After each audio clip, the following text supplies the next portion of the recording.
नमस्कार, आप देख रहे हैं न्यूज 18 बिहार झारखंड और मैं आपके साथ लक्ष्मी। छात्रों को कौन भड़का रहा है, ये बड़ा सवाल है। इस पर हम लोग बात करने वाले हैं। तो पटना पुलिस ने आज कोचिंग संचालक खान सर के ऑफिशियल एक्स अकाउंट पर केस दर्ज कर लिया है। खान सर पर सोशल मीडिया अकाउंट के जरिए अफवाह फैलाने, कानून व्यवस्था बिगाड़ने की साजिश करने और पुलिस की छवि धूमिल करने का आरोप लगाया है। पटना पुलिस के अनुसार खान सर के एक पोस्ट पर उनकी गिरफ्तारी की अफवाह फैलाई गई, जिससे पटना पुलिस की छवि धूमिल करने की कोशिश की गई है। और ऐसे में आपको बता दें कि उनके एक्स अकाउंट पर केस दर्ज किया गया है। खान ग्लोबल स्टडीज उनका ये सोशल साइट एक्स अकाउंट है और इसके जरिए आपको बताते चले कल ये अफवाह फैलाई गई कि खान सर पुलिस के हिरासत में है और इसी को लेकर के बता दें आपको पुलिस ने केस दर्ज कर लिया है कि पुलिस की छवि धूमिल करने की कोशिश की गई है, ये आरोप लगाया गया है। साथ ही साथ छात्रों को भड़काने का भी आरोप लगा है और कानून व्यवस्था बिगाड़ने की भी साजिश करने का आरोप लगाया गया है। बता दें आपको, जैसे ही खान ग्लोबल स्टडीज ने खान सर की गिरफ्तारी की पोस्ट डाली, उसके बाद से ही उनके खान सर के जो समर्थक हैं, जो उनके सपोर्टर हैं, जो उनके स्टूडेंट्स हैं, मैसेजेस लगातार करने लगे और उसके बाद सभी लोग कहने लगे खान सर को वो सपोर्ट करते हैं, वी सपोर्ट खान सर, ये हैशटैग ट्रेंड में करने लगा।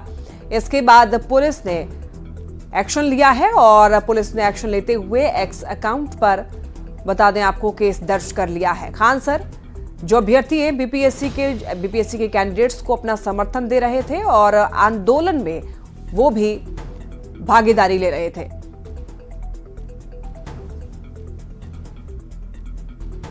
सोशल मीडिया प्लेटफॉर्म के Twitter handle Khan global studies पर एक पोस्ट वायरल किया जा रहा है, जहां खान सर की रिहाई की मांग की जा रही है। कल दिनांक 6 दिसंबर को गर्दनी बाग धरना स्थल पर बीपीएससी अभ्यर्थियों द्वारा प्रदर्शन किया जा रहा था। इसी क्रम में खान सर खुद थाने पे आए। कुछ देर के बाद उनके द्वारा आग्रह किया गया कि पुलिस गाड़ी के द्वारा उन्हें सुरक्षित उनकी गाड़ी पर छोड़ दिया जाए। इस संबंध में पुलिस वाहन से अटल पथ के पास उन्हें उनकी गाड़ी के पास सुरक्षित छोड़ दिया गया। पुलिस के द्वारा खान सर की किसी भी प्रकार की गिरफ्तारी नहीं की गई है। उक्त खान ग्लोबल स्टडीज पर वायरल पोस्ट विद्यार्थियों को दिग्भ्रमित करने हेतु किया गया है।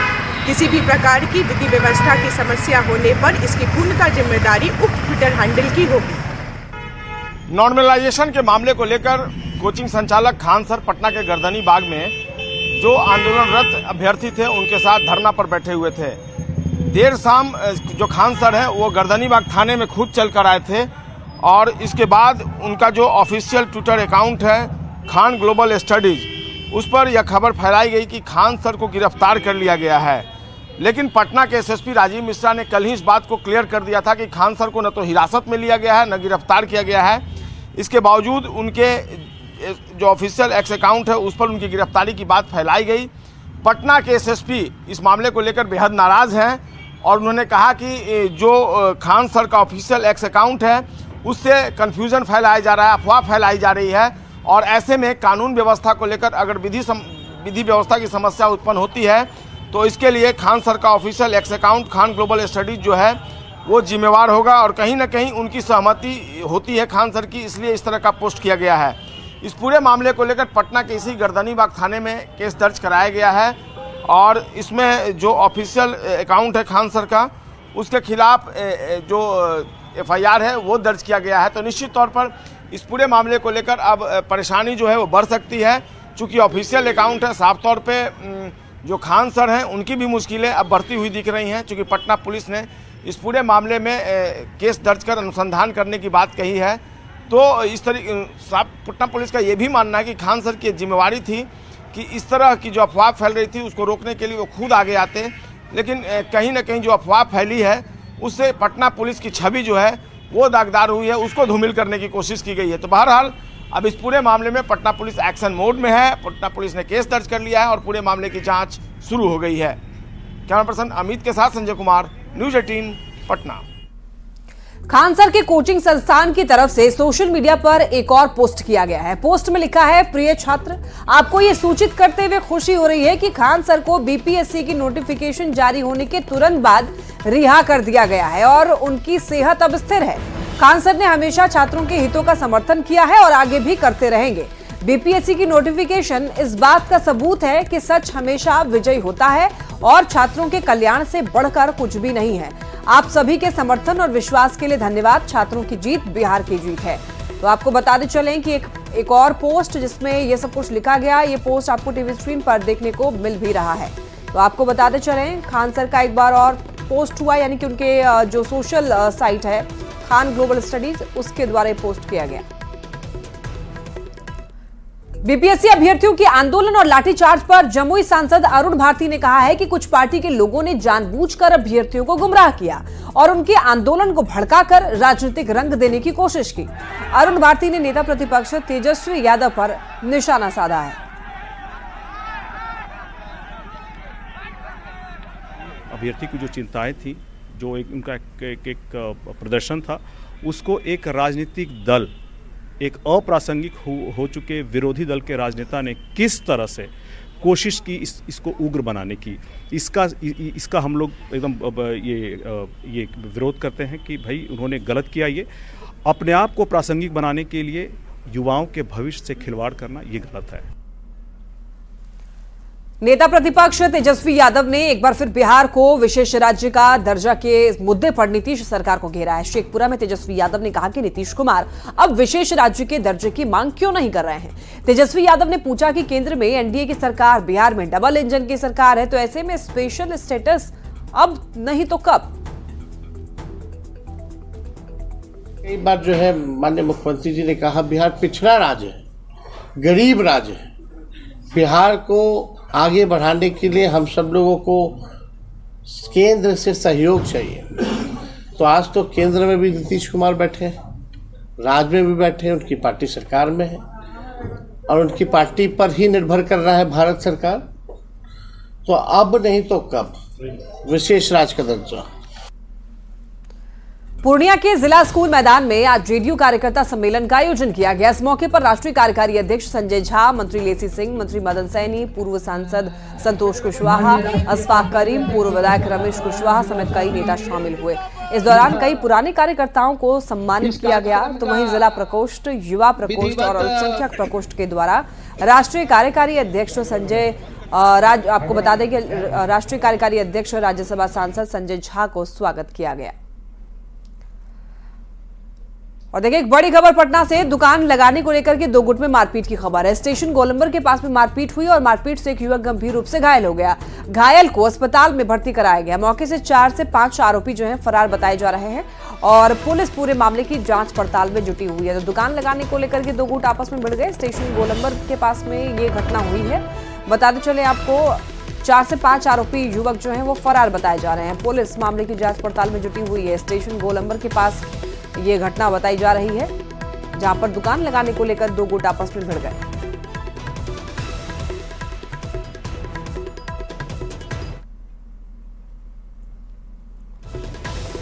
सासाराम में जेडीयू के कार्यकर्ता सम्मेलन में परिवहन मंत्री शीला मंडल ने हिस्सा लिया। उन्होंने उपेंद्र कुशवाहा के उस बयान का समर्थन किया जिसमें उन्होंने एनडीए की 225 सीटों पर जीत का दावा किया था। शीला मंडल ने कहा कि इसमें कोई दो राय नहीं है।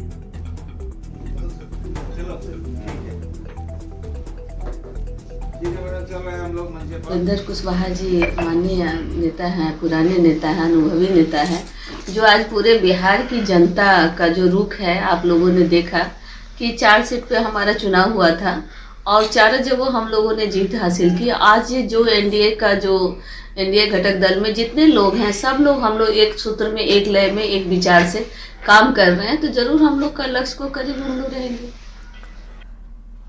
पैनोरमा ग्रुप के प्रबंध निदेशक और समाज सेवी संजीव मिश्रा ने आज मुकेश सहनी की वीआईपी का दामन थाम लिया है। पटना में आयोजित एक कार्यक्रम में वीआईपी संरक्षक मुकेश सहनी ने संजीव मिश्रा को पार्टी की सदस्यता दिलाई। इस मौके पर छातापुर विधानसभा से आए संजीव मिश्रा समर्थक भी वीआईपी में शामिल हुए। संजीव मिश्रा ने कहा है कि मुकेश सहनी के संघर्ष और उनकी उपलब्धियों को देखते हुए उन्होंने वीआईपी की सदस्यता ग्रहण की है। 2025 के विधानसभा चुनाव में पार्टी जोर शोर से पूरे दमखम के साथ लड़ेगी। उधर मुकेश सहनी ने संजीव मिश्रा के पार्टी में शामिल होने पर कहा है कि इससे पार्टी को मजबूती मिलेगी।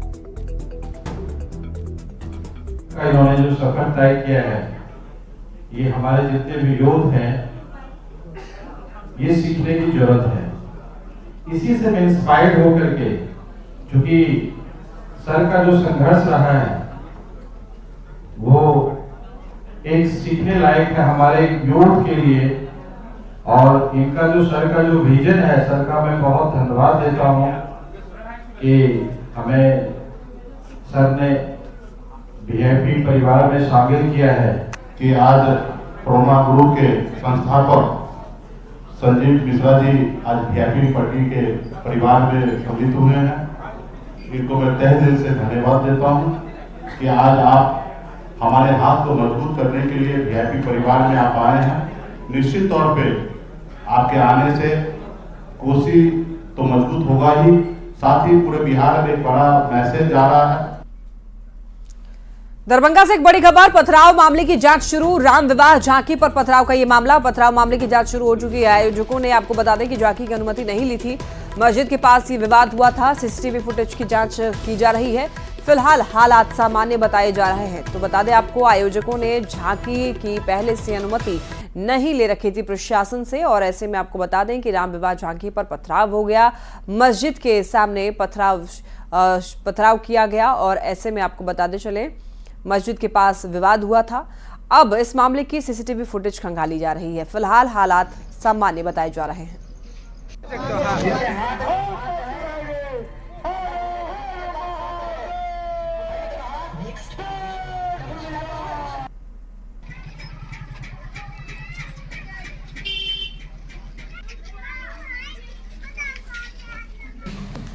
श्री राम जानकी विवाह का चलते जुलूस निकाला गया था, बिना परमिशन बिना सूचना थाना को और एसडीओ को नहीं दिए, ये लोग निकाले थे। उसी के क्रम में जो वाजिदपुर टोला जब मस्जिद के पास गया तो दोनों के बीच में विवाद हुआ। थाना अध्यक्ष और फोर्स और जिला मुख्यालय से भी फोर्स भेजा गया, और तब जाके सबको समझा बुझा के शांति करा दिया गया है। और हम लोग अभी सीसीटीवी को चेक कर रहे हैं। सीसीटीवी के आधार पर लोगों को आइडेंटिफाई कर रहे हैं और चिन्हित करते हुए एफआईआर करेंगे। अभी तक कोई गिरफ्तारी? अभी कोई गिरफ्तारी नहीं हुआ है। स्थिति शांतिपूर्ण है, पुलिस लगे हुए हैं, कैंप कर रही है, प्रतियुक्त कर दिया गया है और गश्ती भी बढ़ा दिया गया है।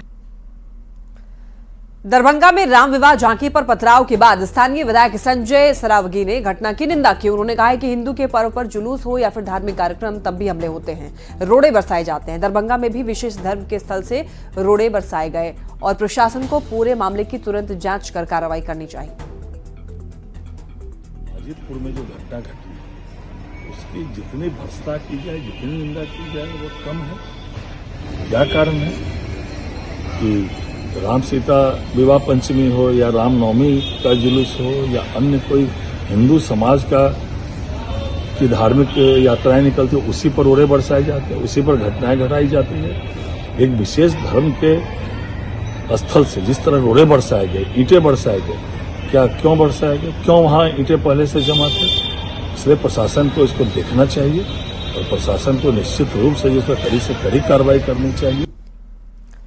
दरभंगा में पथराव मामले में डिप्टी सीएम विजय कुमार सिन्हा का बयान सामने आया है। उन्होंने कहा है कि सामाजिक सौहार्द बिगाड़ने वालों और उन्माद फैलाने वालों को बख्शा नहीं जाएगा। सरकार ऐसे अराजक तत्वों पर नजर रखी है और ऐसे लोगों को इंडिया अलायंस और आरजेडी के लोग प्रोत्साहित करते हैं।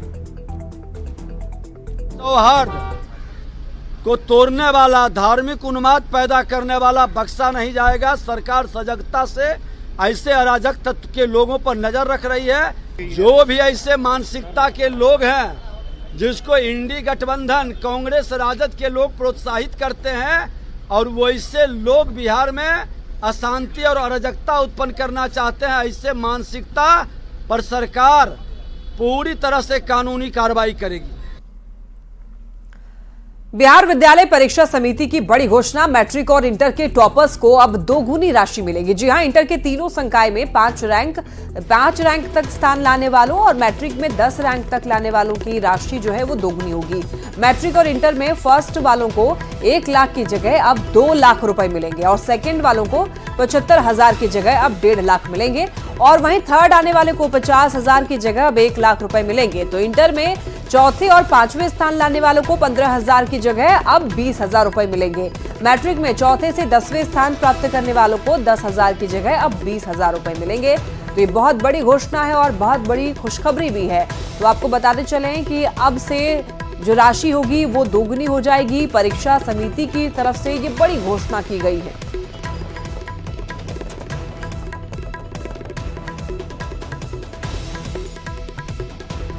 जिन कामों पर कभी पुरुषों का वर्चस्व रहा, बिहार में आज वो काम महिलाएं कर रही हैं। बिहार में महिला अमीन जमीन पर उतरकर काम कर रही हैं और ये बेटियां बिहार की दूसरी महिलाओं के लिए प्रेरणा की कहानी लिख रही हैं। सरकारी नौकरी में महिलाओं की भर्ती को लेकर के क्या है नीतीश सरकार की नीतियां और बिहार में कैसे आगे बढ़ रही हैं बेटियां, इस रिपोर्ट में देखिए।